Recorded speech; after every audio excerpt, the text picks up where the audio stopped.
The crystal chandelier cast shifting patterns across the marble floor of our grand ballroom, each facet catching the light like frozen tears. Around 200 guests, dressed in their finest, filled the room. Friends, family, colleagues all gathered to celebrate what they thought was 15 years of marital happiness. I stood at the center, wearing an emerald silk gown, the same one Daryl once said made my eyes shine like precious stones. I had been naive to think his compliments still carried sincerity. The orchestra played softly as Daryl lifted his champagne flute, his polished smile glowing under the warm lights. At 38, he was still striking, dark hair, perfectly styled, tuxedo flawless, and confidence radiating like heat from a fire. He had the kind of presence that drew attention the moment he walked in. Ladies and gentlemen, his voice boomed, silencing the crowd. Thank you for joining us tonight to celebrate 15 wonderful years of marriage. The guests turned toward us, glasses raised, faces bright with anticipation. Our children, Pamela, 13, and Lawrence, 11, stood nearby, proud smiles on their faces. They had no idea what was about to happen.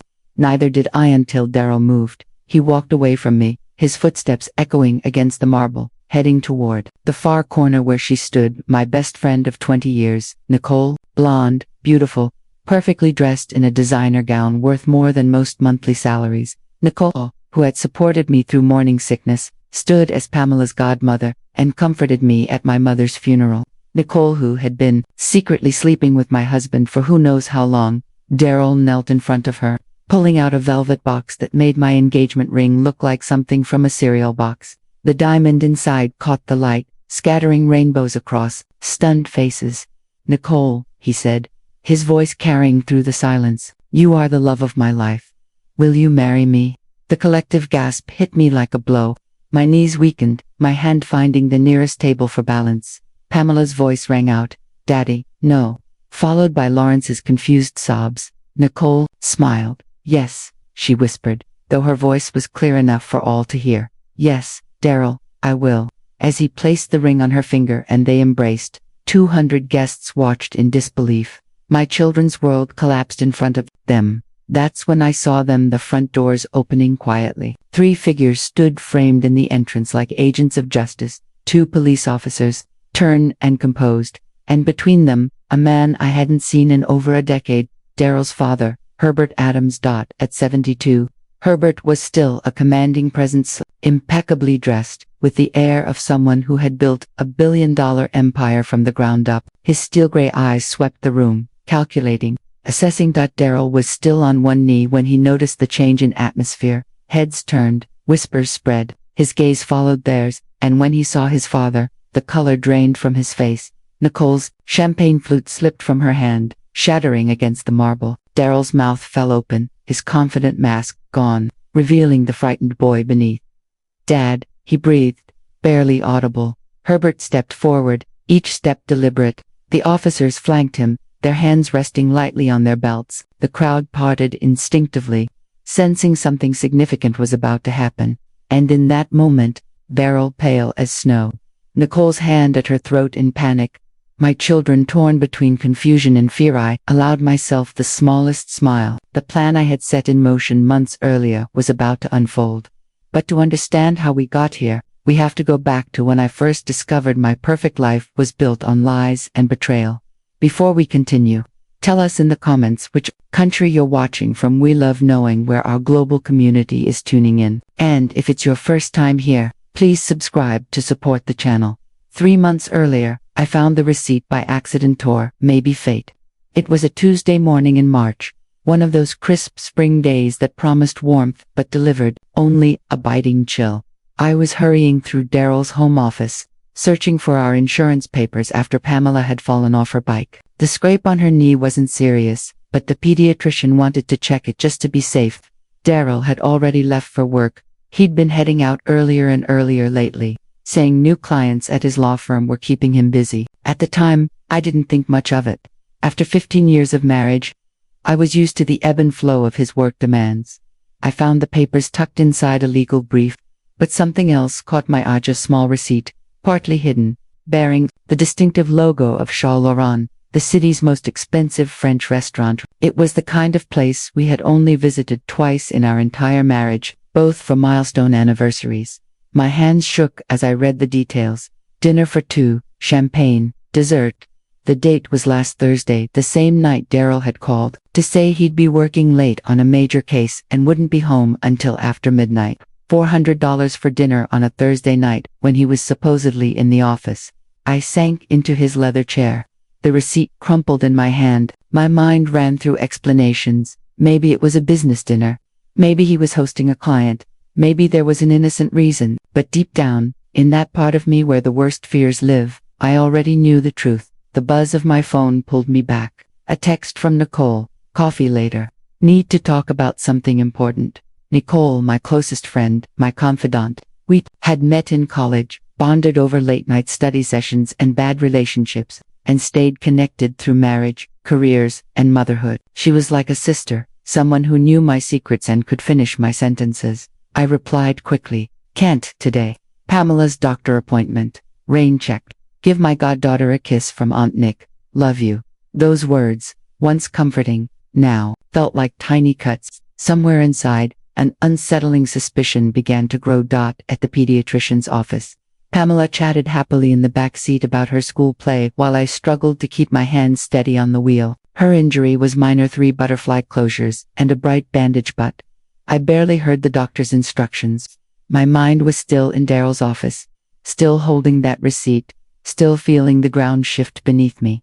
That evening, after the children were asleep, I decided to confront him. He was in his study, as he often was, supposedly working on case files. When I opened the door, he quickly minimized something on his computer.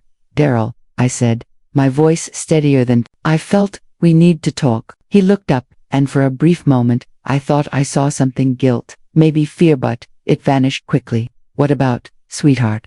he said, using the endearment from our dating days, though now it felt practiced. I placed the receipt on his desk. "This was in your briefcase." He glanced at it, his jaw tightening slightly. "It was a business dinner, Ashley.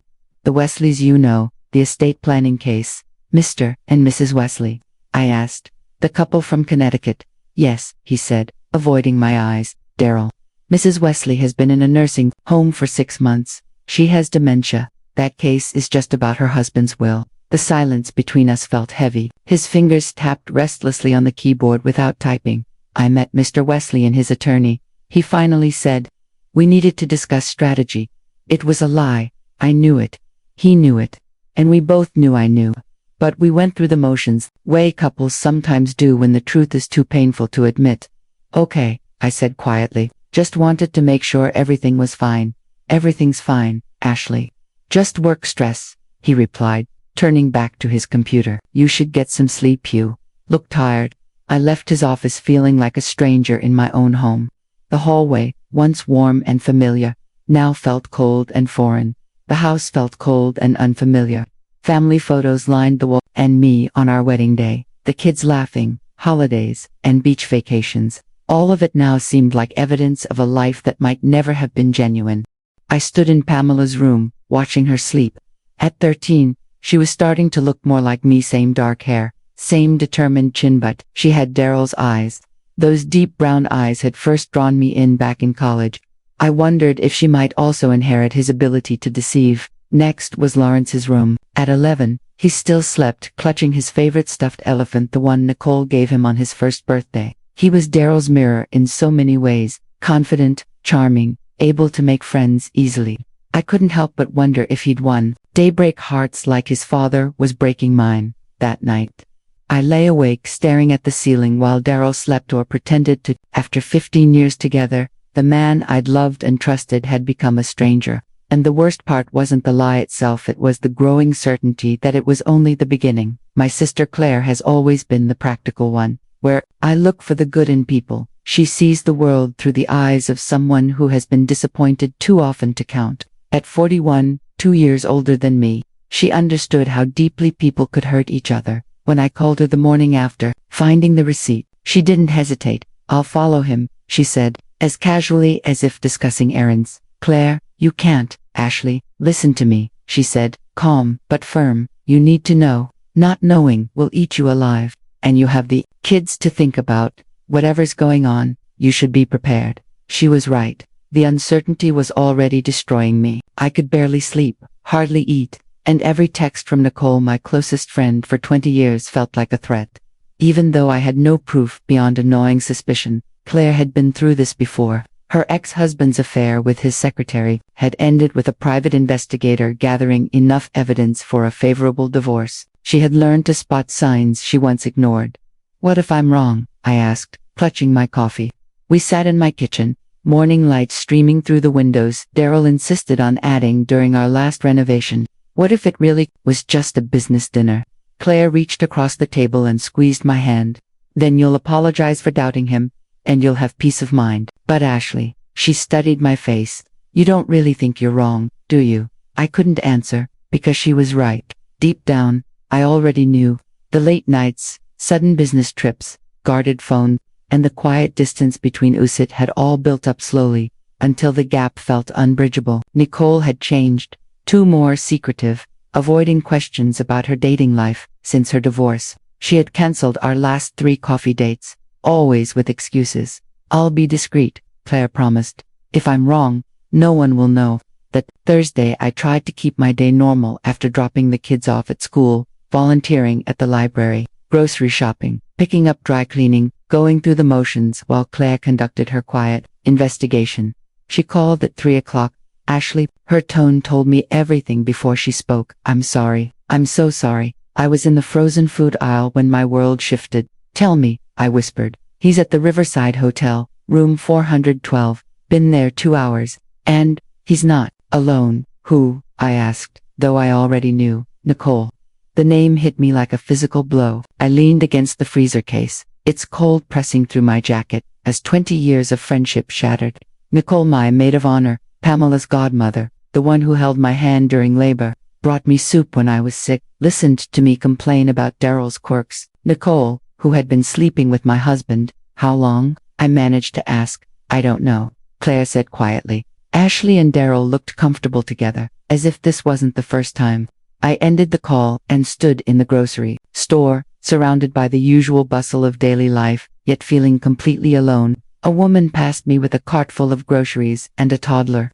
Teenagers laughed near the soda aisle. Life moved on, as if nothing had changed. As if my world hadn't just shifted entirely. I don't remember driving home, putting away groceries, starting dinner, or helping Pamela with homework. I moved through the evening on autopilot, my thoughts racing with the weight of what I'd just learned. Daryl came home at 7:30, his usual time when he wasn't working late. He kissed my cheek, the same perfunctory gesture I'd received for months, and asked about my day. I said it was fine. He told me about a difficult client meeting. We ate dinner with the children, discussing Pamela's upcoming science fair and Lawrence's soccer game. From the outside, we looked like the picture of a perfect family except for the betrayal hidden beneath the surface. That night, after the kids were asleep, I stood in our bedroom doorway watching Daryl get ready for bed. He brushed his teeth, like he had for 15 years, but now I noticed details I had once ignored. His phone always faced down on the nightstand, the new cologne, the recently renewed gym membership after 2 years of neglect. How long had I been blind to these signs? Ashley, Daryl's voice broke through my thoughts. "You're staring." "Am I?" I forced a smile, just thinking about tomorrow's schedule. He nodded, climbed into bed, and turned away from me. Soon, his breathing slowed into either genuine or feigned sleep. I couldn't tell anymore. I lay awake until dawn, planning my next move. One thing was clear. I would not be the wife who confronted her cheating husband only to be gaslit or dismissed. I wouldn't be the woman who cried and demanded answers, driving him further toward Nicole. I would be calculated. I would be smart, and I would make them both answer for what they'd done to my family. The next morning, I did something I hadn't done in years. I checked Daryl's phone. He was in the shower, singing off-key the way he did when he thought no one was listening. The sound, once endearing, now grated on my nerves. His phone was on the nightstand, and for once, he hadn't placed it face down. My hand shook as I picked it up. The lock screen showed notifications, texts from his law firm, a missed call from his brother, and 3 messages from someone saved with heart emojis. I tried his birthday, then mine, then the kids. Nothing. My pulse pounded. Then, on instinct, I tried Nicole's birthday. The phone unlocked. The realization hit hard. He'd replaced our family's dates with hers. I scrolled through their messages, each one a fresh wound. Nicole, can't wait to see you tonight. Room 412 again. Daryl, always telling Ashley I have a client dinner. She has no idea. Nicole, good. I felt bad lying yesterday, but 2 hours in, bed with you was worth it. Daryl, just 2 more months until the anniversary party. After that, no more pretending. I can't wait to see her face when you choose me. The anniversary party, our anniversary party, the event I'd been planning for months, to mark 15 years of marriage, was their chosen moment to go public. They wanted to humiliate me in front of everyone, friends, family, even our children. I took screenshots of everything, months of messages, secret meetings, and mockery at my expense. Months of planning my public downfall. When the shower stopped, I quickly returned the phone to its spot, storing the evidence in a hidden folder on my own device. When Daryl stepped out, towel around his waist, I sat at my vanity applying makeup, with a steady hand. You're up early, he said, barely glancing at me. Couldn't sleep, I replied, meeting his eyes in the mirror. I've been having strange dreams. About what? He asked. The future. I turned to face him, giving my brightest smile. Our anniversary party. I have a feeling it's going to be unforgettable. Something flickered in his expression, guilt, maybe, or excitement, about whatever he was planning. I'm sure it will be, he said. After he left for work, I called Claire. I need a lawyer, I said without introduction, the best divorce attorney in the city. Money's not an issue.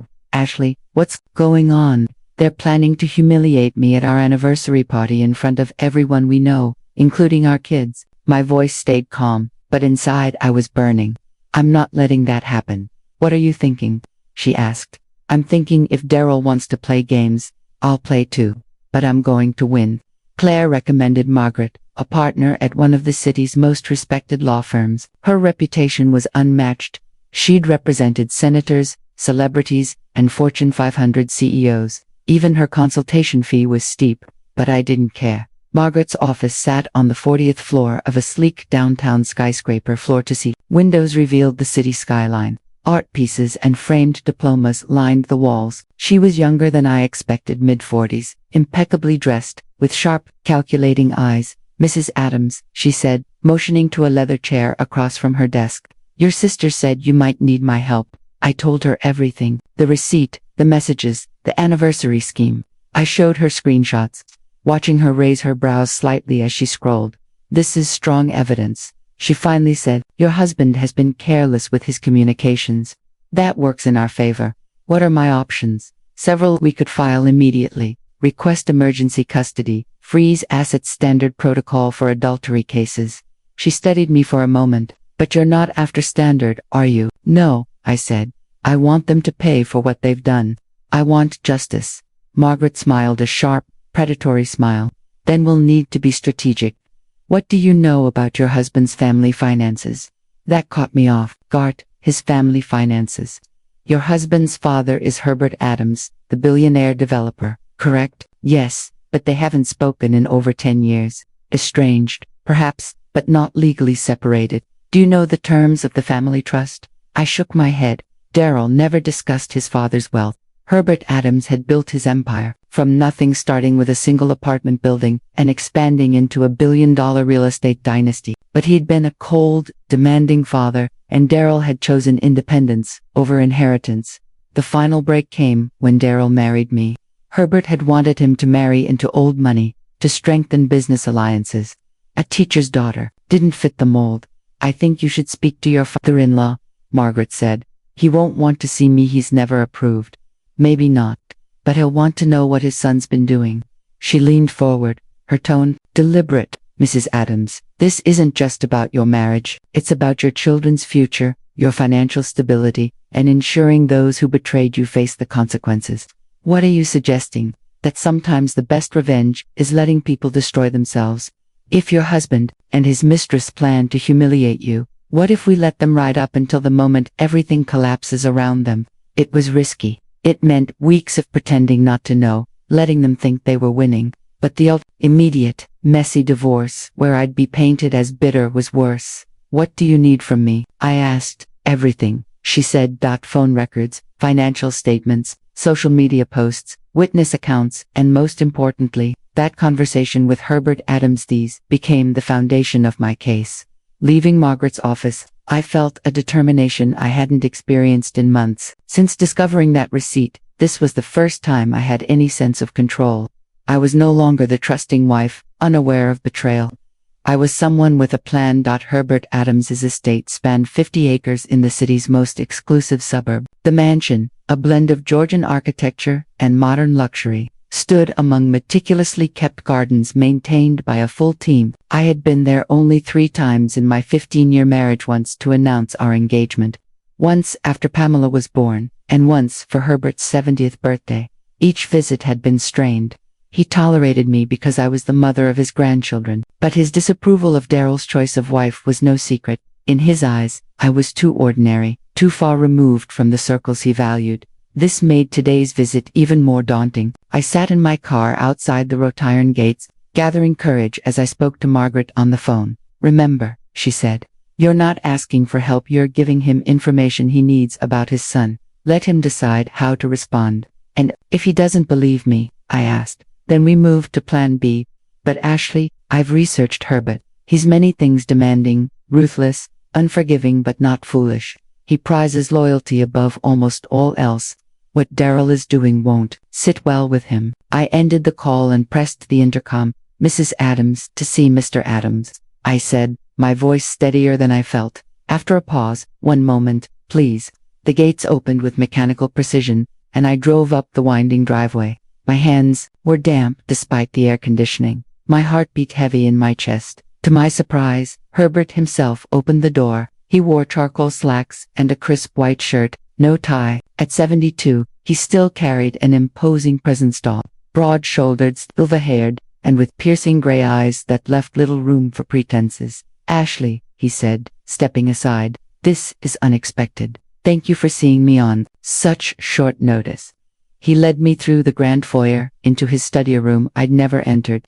It was as refined as I imagined: mahogany-paneled walls, floor-to-ceiling bookshelves, fine art, and wide windows framing the estate's award gardens. A large desk, covered with neatly stacked papers and financial documents, dominated the space.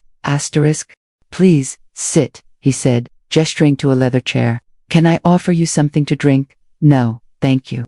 I sat, clutching my purse in my lap.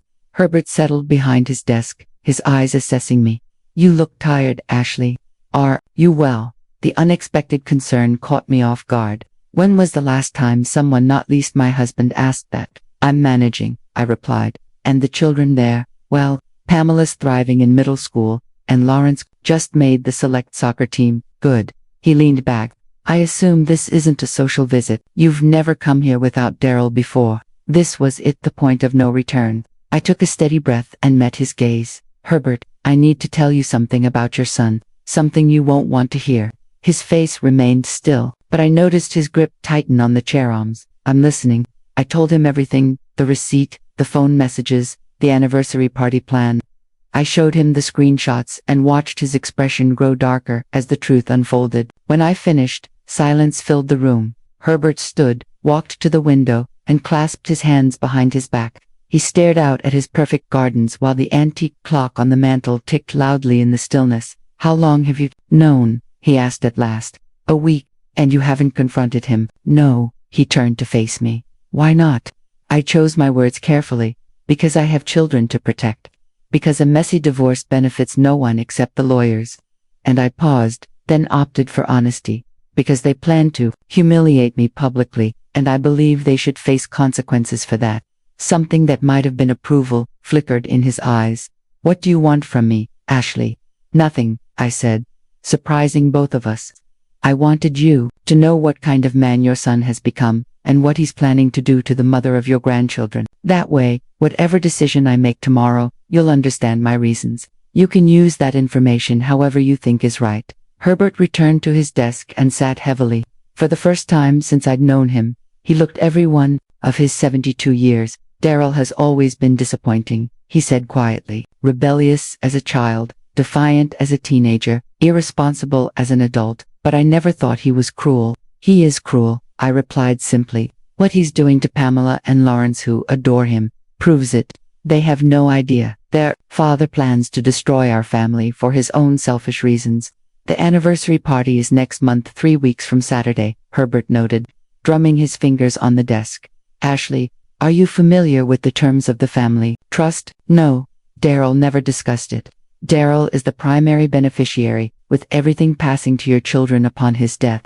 However, there are conditions, moral clauses, you could call them, provisions that allow me to change the terms. If certain behaviors occur, a flicker of hope rose in me. What kind of behaviors? Adultery, abandoning family responsibilities, actions that bring shame to the family name. His smile turned cold. Publicly proposing to one's mistress at his wife's anniversary party would certainly qualify. What are you saying? I'm saying that if Daryl follows through with his plan, he could lose his share of the family fortune entirely. The trust could be restructured to benefit only you and the children. The implications hit me hard. Daryl had always lived far beyond what his law firm salary could support, relying on his future inheritance to maintain his lifestyle. Without it, he would be ruined. I sat back, overwhelmed by how quickly my situation had shifted. An hour ago, I was a betrayed wife, with few options. Now, I could become the primary beneficiary of $1 billion trust. Why are you helping me? I asked. Herbert's expression softened. Because in 15 years of marriage to my son, you've been a good wife and a devoted mother. Because you came here today not to ask for help, but to do what you thought was right. And he paused, his voice lowering. Because I failed as a father. I raised a son who believes he can betray and humiliate those who love him without consequence. It's time he learned otherwise. What happens next? Next, you go home and act as if this conversation never took place. Plan your anniversary party, smile, be the loving wife. And when Daryl and your friend reveal themselves in front of everyone, they'll learn that actions have consequences. I stood, feeling lighter than I had in weeks. At the door, Herbert called my name. Ashley, the children, Pamela and Lawrence, they're always welcome here. No matter what happens between you and Daryl, they're my grandchildren. They'll always have a place in this family. I nodded, unable to speak steadily. Driving away from the estate, I felt something I hadn't in months. Hope. The trap was set. Now I just had to wait for my husband and my best friend to step into it. The next 3 weeks were the hardest of my life. Every morning, I woke beside a man planning to humiliate me in front of everyone I cared about. Every evening, I sat across from him at dinner, watching him smile at our children while secretly plotting to destroy their family. And every day, I pretended I knew nothing. The hardest part wasn't Daryl's betrayal. I had already processed that grief and worked through my anger with Margaret and my sister, Claire. The hardest part was Nicole. She called every few days, her voice bright with false friendship, asking about party preparations or chatting about meaningless things. Each conversation was torture, listening to her laugh and pretend, while knowing she was involved with my husband and anticipating my public humiliation. Nicole sounded almost giddy during one particularly painful phone call. I'm so excited for the party, she said enthusiastically. It's going to be such a magical night. I just have a feeling something amazing will happen. I'm sure it will be memorable, I replied, my tone steady despite the fury burning inside me. You sound tired. Honey, are you okay? Her false concern made me want to scream. I forced a laugh. Just the stress of party planning, you know how it is. Well, don't worry about a thing. It's going to be perfect. Daryl is so lucky to have you. After hanging up, I sat in my kitchen and cried, not from sadness, but from sheer rage. How dare she act as if she cared about me while betraying me? How dare she call my husband lucky when she was taking him away? I pulled myself together, wiped away the tears, and continued planning the party that would become their downfall.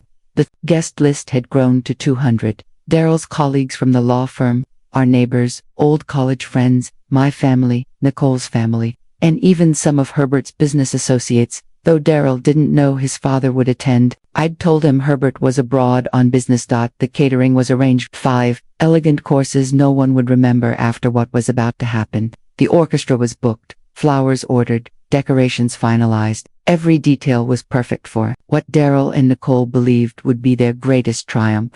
I threw myself into the work with almost manic energy, partly to distract myself from the anger, partly to ensure the night was flawless when their world collapsed. The children helped with enthusiasm that broke my heart. Pamela designed place cards in beautiful calligraphy, chatting about how romantic it was that Mom and Dad were celebrating 15 years of marriage. Lawrence carefully chose his suit, proud to be part of the special day.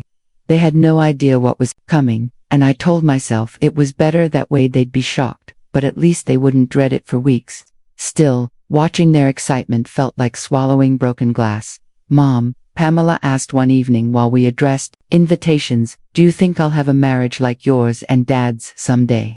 I paused, fighting back tears. "I hope you'll have something even better, sweetheart. Someone who loves you completely and would never hurt you. But Dad loves you completely, doesn't he?" "I thought he did," I said, quietly. "I really thought he did." Pamela studied me, perhaps sensing something, but she didn't push. Children are resilient, but they're also perceptive. I suspected both sensed tension in the house, even if they didn't understand its cause. Meanwhile, Daryl seemed almost radiant with anticipation. He worked late more often, claiming last case preparations before the party. I knew he was actually with Nicole, likely planning some grand romantic display. Strangely, he had also been more attentive. Flowers on my nightstand, expensive wine at dinner, gentle kisses at night. I realized with sick clarity that he was easing his guilt by playing the role of devoted husband in the weeks before he planned to leave. "You've been so sweet lately," I said one evening as he massaged my shoulders while I worked on the seating chart. "It reminds me of when we were dating." "You deserve sweetness," he replied softly. "I know I've been distracted with work, but I want you to know how much you mean to me." The lie came so smoothly, I almost believed it. "Almost. The party's going to be beautiful," he continued. "You've outdone yourself. I want it to be perfect. The night we'll never forget." "It will be," I said. He smiled with certainty. "Trust me, Ashley, it's going to be a night that changes everything." If only he knew how right he was. 3 days before the event, Claire came over to help with final details. While we wrapped party favors in the kitchen, she finally asked the question I'd been expecting. "Are you sure about this plan?" she said quietly. "It's not too late to change your mind. We could confront them privately or go through the courts." I tied a ribbon around a small box of chocolates with more force than necessary. "They want to humiliate me in front of everyone, friends, family, even the kids. Why should they get to do that without consequences? Because you're better than they are." "Maybe," I said, "but I'm also done being the good one." I met Claire's eyes across the table. They made their choice. Now they'll live with the outcome.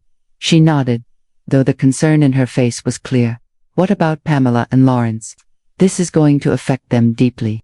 What Daryl is planning will affect them either way. At least this way, they'll understand that actions have consequences. They'll learn you can't hurt people without some accountability. And if something goes wrong, if Herbert doesn't follow through, if the police don't arrive, then I'll handle it." I finished wrapping the party favor and reached for another box. "Claire, I've spent 15 years being Daryl's ideal wife, supportive, trusting, never questioning, never asking for more. And what did that get me? He believes I'm so weak that I'll smile politely while he proposes to another woman at our anniversary party. You're not weak. No, I'm not. And it's time Daryl learned that." The night before the party, I couldn't sleep. I lay beside my husband, listening to his steady breathing, thinking about all that was about to change. By tomorrow night, our marriage would be over, our children's world would be altered, and the familiar life we had built over 15 years would be gone. Maybe that was necessary. Maybe it was time to stop living a lie. I got out of bed and walked through the house, seeing it differently. The family photos in the hallway, would Pamela and Lawrence want them, or would they only bring pain?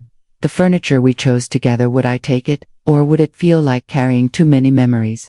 In Pamela's room, I watched her sleep. I promised her silently that no matter what happened, I would protect her and her brother. We would get through this together. Back in my bedroom, I stood at the window, looking at the garden Daryl and I planted in our first year of marriage. The roses were in full bloom, perfect under the moonlight. Tomorrow, everything would change. But for a few more hours, I could pretend we were still the happy family we once were.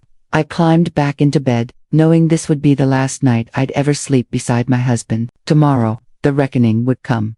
The ballroom looked like something from a storybook, thousands of white roses spilling from crystal vases, their scent mixing with expensive candles.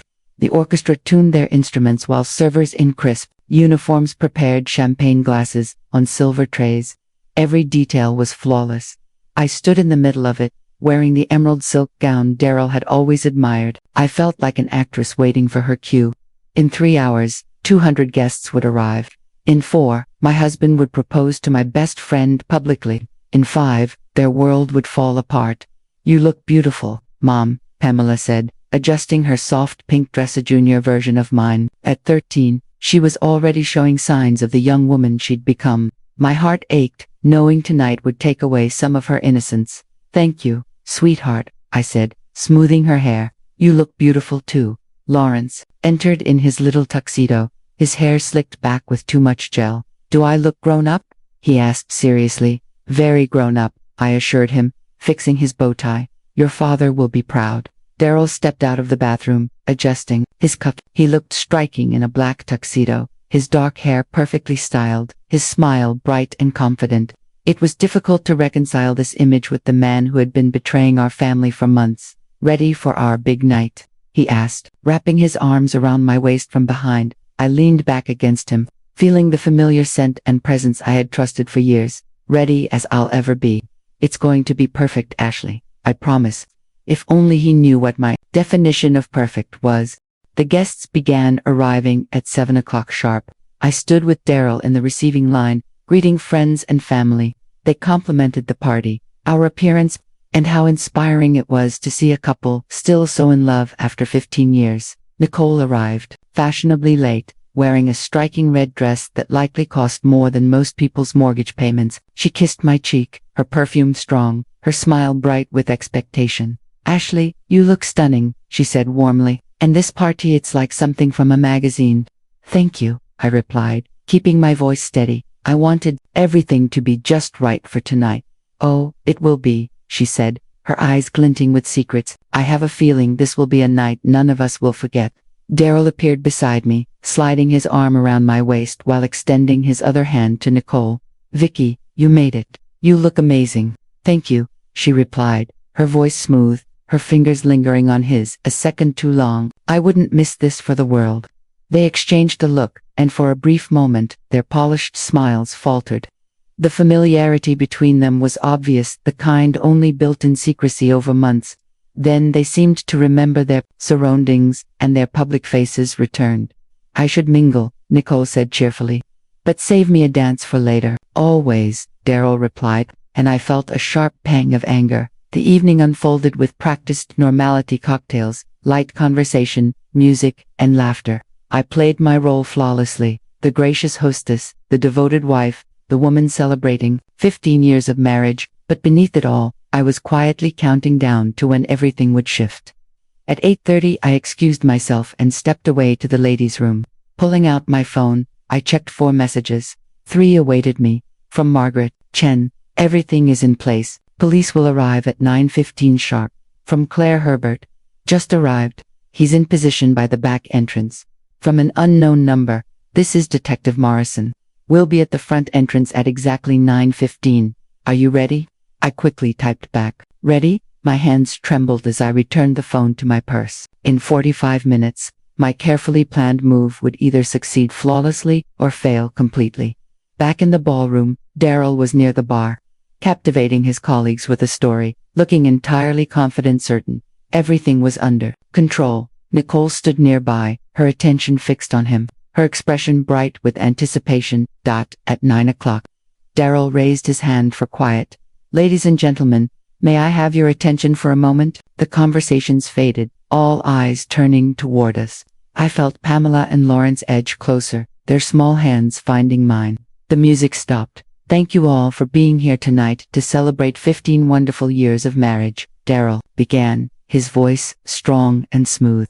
He looked at me, smiling warmly. "Ashley, you have been the most incredible wife, an amazing mother, and the strongest woman I know." The crowd murmured approvingly. Someone called out, "Here, here." Then, Daryl did something that made my stomach turn. He stepped away from me but kept speaking. "Tonight isn't just about celebrating the past, it's about looking toward the future." A wave of confusion moved through the guests. I spotted my sister Claire in the back, her face tight with concern. Pamela's grip on my hand tightened. Daryl crossed the marble floor, his steps loud in the silence. He stopped in front of Nicole, who was attempting to look surprised but wasn't convincing. "Sometimes," Daryl said, Life gives you a second chance at happiness. Sometimes, you realize the person you were meant to be with has been beside you all along. Gasps rippled through the room. I heard someone whisper, "Is this really happening?" I saw my mother's shocked expression, Daryl's colleagues exchanging uneasy glances, and Pamela starting to cry. Daryl went down on one knee in front of Nicole, holding a velvet box. Inside, a diamond caught the light, scattering tiny reflections across the stunned faces around us. "Nicole," he said clearly, "you are the love of my life. Will you marry me?" The room went silent. Nicole's eyes filled with tears of joy, not shame. "Yes," she whispered, her voice carrying Italy in the stillness. "Yes, Daryl, I will." He placed the ring on her finger, and they embraced, while 200 people watched in shock. Oddly, I felt a sense of calm. The worst had happened. The humiliation was complete. My children had just witnessed their father choose another woman over our family, though. They had no idea what was about to happen next. The front doors of the ballroom opened precisely on cue, revealing 3 figures in the doorway, 2 uniformed police officers with stern, composed expressions, and between them, Herbert Adams. At 72, Daryl's father still commanded attention wherever he went. That night, in a perfectly tailored tuxedo, and with silver hair immaculately styled, he carried the presence of someone used to decisive action. His sharp gray eyes scanned the room with the focus of a man who had built his empire by quickly assessing situations and acting accordingly. A ripple of whispers spread through the guests. Herbert Adams was instantly recognizable. Even to those who had never met him, his face had appeared on the covers of major business magazines for decades. Daryl, still kneeling and holding Nicole's hand, noticed the sudden shift in the room. Heads turned toward the entrance, voices hushed. When his gaze followed theirs and landed on his father, the color drained from his face. Nicole's champagne flute slipped from her hand, shattering against the marble floor. Daryl rose slowly, his confident demeanor giving way to a look of unease. "Dad," he whispered, his voice barely audible. Herbert stepped forward with deliberate, steady strides, flanked by the officers. The crowd instinctively made way. "Hello, son," Herbert said evenly, his voice carrying across the ballroom. "Congratulations on your engagement, though I must admit, the timing is interesting." Daryl struggled for words. Nicole's hand went to her throat, her expression pale. "I wasn't expecting you," Daryl managed. "I'm sure you weren't," Herbert replied, a tight smile crossing his face. "But then, there are many things you weren't expecting tonight." He reached into his jacket and removed a thick envelope. "Do you know what this is?" Daryl shook his head. "This," Herbert continued, "is the revised Adams Family Trust. The trust has always contained certain moral clauses provisions that allow me to alter the terms if the primary beneficiary engages in conduct that damages the family name, publicly humiliating your wife and children at your own anniversary celebration qualifies." The words seemed to hit Daryl physically. He swayed, his complexion shifting from pale to green. "As of tonight," Herbert said, "you are no longer the primary beneficiary of the Adams Family Trust. That role now belongs to your wife and children, the people you chose to betray." "Dad, please," Herbert's voice cut in, firm. "Additionally, I've had your finances reviewed. Your joint credit cards have been heavily used by Ms. Nicole here. Spa visits, shopping sprees, high-end dinners, all charged to accounts she had no legal right to access." Nicole's face blanched. "I didn't," Daryl said. "It was fine." "Perhaps," Herbert replied, "but using another person's financial accounts without proper authorization is called fraud." One of the officers stepped forward. "Nicole Sterling," he announced formally, "you are under arrest for credit card fraud and identity theft." "No," Nicole protested, stepping back. "This is ridiculous, Daryl. Tell them you gave me permission." But Daryl's attention was fixed on his father, his expression one of complete shock. "Dad, please, we can work something out. I'll end the engagement, I'll get counseling." "It's too late," Herbert said quietly. "You made your choice. Now you face the consequences." The officers moved to restrain Nicole. She attempted to flee but was quickly stopped.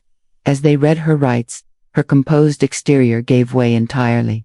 "This is Ashley's fault," she shouted, pointing toward me. "She planned this, she set us up." For the first time since the scene began, the room's attention turned toward me. Standing in my emerald gown with my children close, I met the eyes of the crowd. "Yes," I said simply. "I did." The room filled with murmurs, but I continued. For the past 4 months, my husband and my best friend have been having an affair, I said, my voice steady and clear across the silent hall. For 4 months, they've been planning to humiliate me and my children at this party, our anniversary celebration. They assumed I was too trusting, too naive, too blind to see what was happening right in front of me. I looked directly at Daryl, who stared back as if I were a stranger. They were wrong. Nicole was still shouting as police officers escorted her toward the exit, her voice echoing against the marble walls. I love him. We love each other. You can't destroy love. Love, I called after her, my tone cutting through the noise. Love doesn't involve harming innocent children. Love doesn't mean betraying those who trust you most. What you two had wasn't love, it was selfishness and cruelty disguised as romance. The only sound after that was the sharp click of Nicole's heels on the marble as she was led away. Daryl stood alone, his immaculate tuxedo suddenly looking like a costume, his usual confidence gone. Ashley, he said quietly, I'm sorry. I'm so sorry. I know, I replied, but sorry won't undo what you've done to our children. Sorry can't erase months of lies or betrayal. Sorry can't give Pamela and Lawrence back their trust in their father. Herbert stepped forward, placing a hand gently on my shoulder. Ashley, the children are welcome to stay at the estate tonight if you don't want to go home. I looked down at Pamela and Lawrence, both trying to be brave despite their tears. What do you think? I asked softly. Do you want to go to Grandpa's house? Pamela nodded, wiping her eyes. Can we bring Elephant? She asked Lawrence, referring to his favorite stuffed toy. Of course, I assured her. As we prepared to leave, Daryl stepped toward us. Ashley, please let me explain. There's nothing to explain, I said firmly. You made your choice. You chose Nicole over your family. You put your own desires ahead of your children's well-being. The truth is simple, you're not the man I thought I married. Our children need a father who puts them first, who wouldn't sacrifice their security for his own gratification. You can see them when the divorce is final and custody is settled. For now, they need to be somewhere safe. Herbert, who had been silent until then, spoke up. Daryl, I've spoken with the partners at your firm. They're not pleased. Criminal charges against your fiancé are damaging to the firm's reputation. Daryl's face paled further. In one night, he had lost his wife, risked his career, destroyed his reputation, and shaken his children's trust irreparably. Ashley, he said one last time, his voice breaking. I love you. I've always loved you. I met his eyes for what I knew would be the last time as his wife. If that's your definition of love, Daryl, then I'm better off without it. Herbert led us toward the back exit, away from the stunned guests. At the door, I glanced back. The roses were still perfect, the crystals still sparkled, and the marbles still shone, but everything else had changed forever. Daryl stood alone, in the center of the room, surrounded by the ruins of the life he had chosen to destroy. Some guests left, faces tense and uncomfortable. Others lingered, perhaps waiting for more, or simply too shocked to move. Are you ready? Herbert asked gently. I nodded, taking Pamela and Lawrence by the hand. We're ready. Outside, in the cool night air, Pamela looked up at me with tear-streaked cheeks. Mom, are you and Daddy getting divorced? Yes, sweetheart, we are. Is it because of what he did tonight? I stopped and knelt, so I could look both children in the eye. What your father did was wrong. Marriage is about love, commitment, and putting family first. He forgot those things, and now our family has to change. Will we still see him? Lawrence asked quietly. Of course, I said. He's still your father, and he loves you. This is between him and me, it's not your fault, and it doesn't change how much we both love you. But you're sad, Pamela observed. Yes, I'm sad, I admitted, but I'm also proud of us. We were going to be okay. We would take care of each other and create a new kind of family, different, but still filled with love. Herbert had been waiting quietly while we talked. Then he cleared his throat gently. If I may, he began, I want you all to know you'll always have a place in this family. What Daryl did tonight doesn't change the fact that Pamela and Lawrence are my grandchildren. And Ashley, you've been more like a daughter to me than Daryl has ever been a son. The unexpected kindness in his voice nearly broke my composure. Thank you, I whispered. As we walked toward Herbert's car, I felt something I hadn't in months. Peace. The worst had happened, and we'd survived. Daryl and Nicole's betrayal was now out in the open, their plan collapsing in the most public way possible. Justice had been served. Most importantly, my children had witnessed that choices have consequences, that those who harm others cannot walk away without accountability. They saw that their mother wasn't weak or naive, but strong enough to stand up for them when it mattered most. Behind us, the ballroom glowed with warm light, a fitting scene for what should have been a celebration of love and commitment. Instead, it had become the setting for the end of a marriage and the start of something new. As Herbert's car pulled away, Pamela reached for my hand. "Mom, yes, sweetheart, I'm proud of you." Lawrence gave a small nod. "Me too. You were really brave tonight." I squeezed their hands and smiled through my tears. "We're all going to be brave from now on, brave, strong, honest with each other, and we're going to be happy. Promise?" Pamela asked. "I promise." And for the first time in 4 months, I meant it completely. The house Herbert bought for us was smaller than the mansion Daryl and I once shared, but it was truly ours. Light filled every room, and laughter echoed through the halls again. Pamela painted her bedroom a soft lavender, while Lawrence chose a deep blue with glow-in-the-dark stars on the ceiling. One morning, while I was making breakfast, the newspaper arrived, neatly folded on the doorstep. The headline caught my attention immediately: "Local attorney's license suspended, following fraud scandal." The article was brief but damning. Daryl's law firm had ended his partnership after Nicole's conviction for credit card fraud. The Bar Association had suspended his license, pending a full investigation. His 15-year career and reputation were in ruins. Nicole had been sentenced to 18 months in prison and ordered to repay the full amount. She claimed the charges were politically motivated, a revenge plot by a vindictive ex-wife, but the judge wasn't convinced. I folded the paper and set it aside without reading further. Their downfall was complete, but I no longer felt satisfied. Had been served, and that was enough. Pamela entered the kitchen, already dressed for school, her hair pulled back neatly. At 14, she was becoming more independent and confident. Therapy had helped her process the events of that night. "Morning, Mom," she said, kissing my cheek. "Smells good, blueberry pancakes, my favorite." Moments later, Lawrence came thundering down the stairs, his backpack on one shoulder and a soccer cleat in his hand. He'd grown 3 inches in 6 months and was finally taller than some of his teammates. "Can I eat in the car?" he asked, grabbing a pancake. "Coach wants us there early." "Sit and eat properly," I said firmly. "Soccer's important, but breakfast is more important." He groaned but obeyed, devouring his food with the appetite of a growing 12-year-old. "Are we still going to grandfather's for dinner Sunday?" Pamela asked. "Of course, he's making his famous lasagna." Herbert had become a constant presence in our lives, the grandfather he'd never been allowed to be when Daryl was in control. He picked the kids up from school twice a week, attended every soccer game and school play, and had become one of my closest confidants as I navigated single parenthood.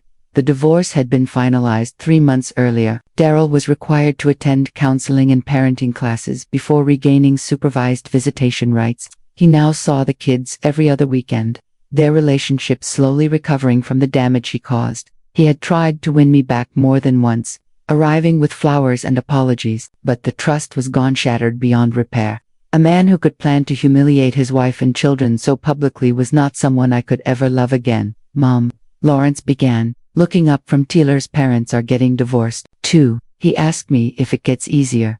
I sat beside him, choosing my words carefully. "What did you tell him?" Pamela asked. I told him it does get easier, just in a different way. We don't have family game nights with Dad anymore, but now we have movie nights with just us. Grandfather comes to my games now, which is pretty great, Pamela added. I told him sometimes parents realize they want different things, and it's better for everyone to be honest about it. I looked at my children, remarkable, resilient people who had endured their father's betrayal and grown stronger. They understood that love meant commitment, honesty, and putting family first. They knew actions have consequences, but they also knew healing is possible. I'm proud of you both, I said, for how you've handled everything, for supporting each other, and for growing through it. We learned it from you. Pamela replied simply. My phone buzzed. A message from Herbert. Ashley, would you be free for lunch today? There's something I'd like to discuss. I texted back. Of course. Everything okay? More than okay. I have a proposition for you. After dropping the kids at school, I met Herbert at his favorite restaurant, not Chez Laurent, which had permanently lost my business, but a small downtown bistro known for excellent coffee and no painful memories. He was already seated, reading what appeared to be legal documents. At 73, Herbert was still sharp, his silver hair perfectly styled, his presence commanding quiet respect. "Ashley," he said, standing to kiss my cheek. "You look wonderful, happy." I realized it was true. I am happy, genuinely happy for the first time in a long time. "Good, that's what I hoped to hear." He gestured for me to sit. "I have something to discuss with you." "If this is about money, it's not charity," he interrupted. "It's business." "I'm 73, Ashley. I've built an empire, but I won't live forever. I need someone I trust to help manage the foundation. Someone who knows what it means to fight for those who can't fight for themselves." I stared at him. "Are you offering me a job? A partnership?" he corrected. "The Adams Foundation needs a director of family services, someone to oversee initiatives for women and children in crisis. The salary is substantial, the work meaningful, and you'd be helping people in situations like yours." The offer caught me off guard. "Herbert, I'm honored, but I don't have formal experience." "You have the most important qualification. You know what it takes to protect your children when the odds are against you. You know how to rebuild after betrayal. That's worth more than a degree." I thought about it. For 15 years, I had been Daryl's wife, a role that defined me completely. Then, I had been the betrayed wife seeking justice. Now, I had the chance to be something else entirely, a woman who used her experience to help others. Would I also be helping women like Nicole? I asked. Women who've made terrible choices. Everyone deserves a second chance. Ashley, Nicole, when she's released, she'll need help rebuilding her life. The question is, are you strong enough to help people who might not seem to deserve it? I thought of Nicole in her prison cell, her life in ruins by her own choices. I thought of Daryl, alone, in a small apartment, his career gone. And I thought of countless women and children in impossible situations, needing someone to fight for them. "Yes," I said at last, "I think I am." Herbert smiled, a genuine warmth I had never seen from him before. "Excellent. When can you start?" That evening over dinner, I told Pamela and Lawrence about the job offer. "That's so cool, Mom," Lawrence said. "I'll be helping families' kids and their moms," I clarified. "Will you travel?" Pamela asked. "And if you do, can we come with you sometimes during summer?" "We'll see," I replied, already imagining the possibilities. New work, new purpose, a new identity that had nothing to do with being a wife or a victim. That night, after the kids were asleep, I stood in my bedroom not hours and looked at my reflection. The woman in the mirror was no longer the naive wife who had planned an anniversary party 6 months earlier. This woman had steel in her spine and fire in her eyes. She had survived the worst kind of betrayal and emerged not just whole, but stronger. I thought about women still living my old life, trusting fully, loving without doubt, never imagining the person they trusted most could destroy that trust. I thought about women just discovering an affair, facing public humiliation, wondering if they had the strength to fight. I sat at my desk, opened my laptop, and began to write. The words came easily, drawn from hard-won wisdom and determination. To the woman reading this in the dark, maybe you found this at 2 a.m., unable to sleep after learning something that changes everything. Maybe you're sitting in your car, debating whether to go home and pretend you don't know. If you're wondering whether you're strong enough to handle what's ahead, I want you to hear this. You are stronger than you think. 6 months ago, I was in your place. I believed my marriage was secure. I trusted completely. I never imagined that the person I loved most could plan my public humiliation for his own selfish reasons. I felt naive, foolish, and shattered. But here's what I learned. Betrayal doesn't make you weak, it makes you a survivor. The man who should have protected me chose to harm me. The friend I trusted most helped him do it. They counted on my silence, my compliance, and my willingness to suffer quietly rather than confront them openly. They miscalculated. You don't have to be a victim. You don't have to pretend everything is fine while your life falls apart. You don't have to protect those hurting you at the cost of your own well-being or your children's. I won't sugarcoat it. The road ahead is tough. There will be nights when you cry until you're empty. There will be moments when you doubt every choice you've made. Some will judge you for standing up for yourself, urging you to be the bigger person or think of the children. But sometimes being the bigger person means teaching your children that actions have consequences. Sometimes thinking of the children means showing them they deserve a life built on truth, not deception. You are not responsible for fixing what someone else destroyed. You are not required to forgive those who aren't truly remorseful. You are not obligated to stay silent about abuse, betrayal, or humiliation just to keep others comfortable. Your pain is real. Your anger is valid. Your need for justice isn't revenge. It's human. Find allies, even in unexpected places. A former father-in-law who values integrity over family loyalty. A sister who supports your comeback. A lawyer determined to fight for what's right. Trust is hard after betrayal, but good people still exist who will stand with you. Document everything. Keep records. Listen to your instincts. If something feels wrong, it probably is. You're not paranoid. You're learning to protect yourself. Take care of your children, but remember, you matter too.